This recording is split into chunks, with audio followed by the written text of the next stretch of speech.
আসসালামু আলাইকুম, আমি তামিম মুর্শেদ, স্বাস্থ্য অর্থনীতি ইনস্টিটিউট 24-25 সেশন। আমার কোয়েশ্চেনটা এস এম ফরহাদ ভাইয়ের কাছে। আজকের আলোচনায় ইনক্লুসিভিটির একটা প্রসঙ্গ আসছিল। আপনি বাংলাদেশ ইসলামী ছাত্র শিবিরকে রিপ্রেজেন্ট করতেছেন।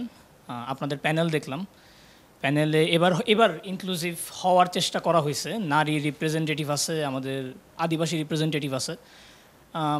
আপনারাও দাবি করতেছেন যে এবার একটা ইনক্লুসিভ প্যানেল হয়েছে, বাট আমি যে প্রশ্নটা করতে চাই যে আপনাদের কেন্দ্রীয় প্যানেল কতটুকু ইনক্লুসিভ, বা আপনাদের ডাকসু প্যানেলের ইনক্লুসিভিটিটা কি শুধুই ভোট নেওয়ার জন্য লোক দেখানো কিনা, এটা হচ্ছে। এরপর আরেকটা প্রশ্ন নিব আমি।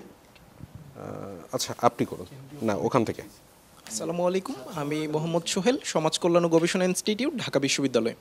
2019 সালে আমরা সর্বশেষ ডাকসু দেখেছিলাম, সেখানে আমরা নুরুল হক নূরকে ভিপি নির্বাচিত করেছিলাম। কিন্তু পরবর্তী সময়ে আমরা দেখেছি ভিপি নূর বিভিন্ন সময় সরকার দলীয় আক্রমণ এবং ছাত্রলীগের আক্রমণের শিকার হয়েছিল, যার কারণে ক্যাম্পাসে উল্লেখযোগ্য কর্মকাণ্ড, উন্নয়ন কর্মকাণ্ড আমরা দেখতে পাইনি। ভিপি নূরের আমরা যে রুলটি দেখেছিলাম যে ক্যাম্পাসের জন্য কোনো উল্লেখযোগ্য ভূমিকা পালন করতে পারেনি, বা আমরা যে স্বপ্ন নিয়ে তাকে ভোট দিয়েছিলাম সেই স্বপ্ন বাস্তবায়ন করতে পারেনি। আপনাদের ক্ষেত্রেও কি সেটি হতে পারে কিনা? দুইটা প্রশ্ন আসছে, একটা হচ্ছে ইনক্লুসিভিটি। আমরা সংগঠনের ব্যাপারে এই রিপ্লাইগুলো বেশ আগে থেকে দেওয়ার চেষ্টা করেছি যে আমাদের সংগঠন আবার প্রত্যেকটা ক্লাস্টার কাজ করার জন্য আলাদা আলাদা সংগঠন আমরা মেনটেন করি, আবার সবগুলো মিউচুয়ালি কাজ করে।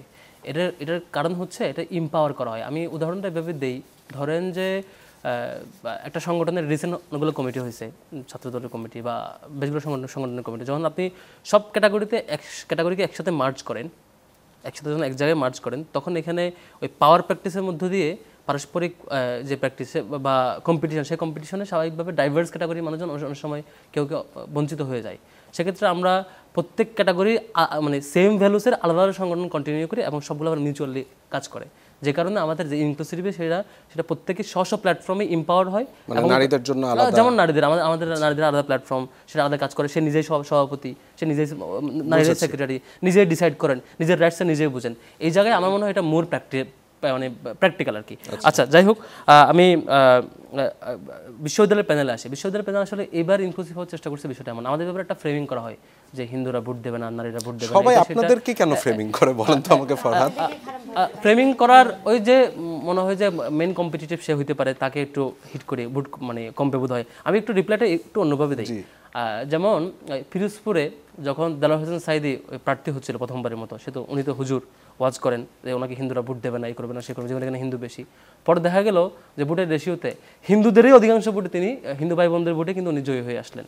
বিষয়টা হচ্ছে আসলে ইসলামকে যারা প্র্যাকটিস করে, তারা আসলে যারা বুঝে এবং প্র্যাকটিস করে, তারা ডাইভার্স ক্যাটাগরি মানুষের ম্যাক্সিমাম রাইটের ব্যাপারে সৎ থাকে এবং অনেস্ট থাকে। এই জিনিসটা যখন মানুষ বুঝতে পারে, হাইয়েস্ট রেসপন্স পায়।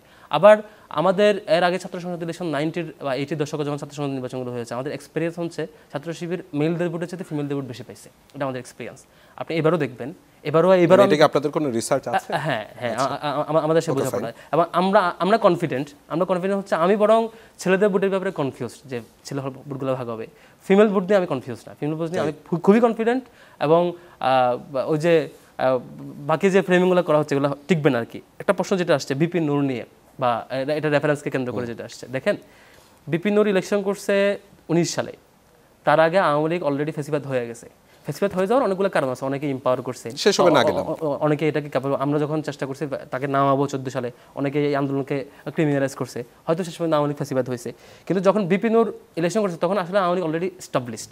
কিন্তু এখন যেটা হয়েছে 24 পরবর্তী, এখন কারো বাপদাদার ক্ষমতায় নাই, যতই ক্ষমতায় আসুক না কেন, যে আপনি নির্বাচিত প্রতিনিধিকে এখানে অ্যাটাক করবেন, এখানে কাজ করতে দিবেন না, এই ধরনের প্র্যাকটিক্যাল সুযোগ নাই।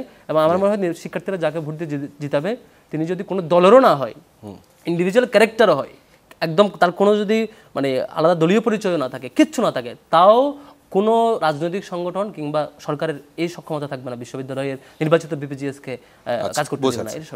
আমি একটু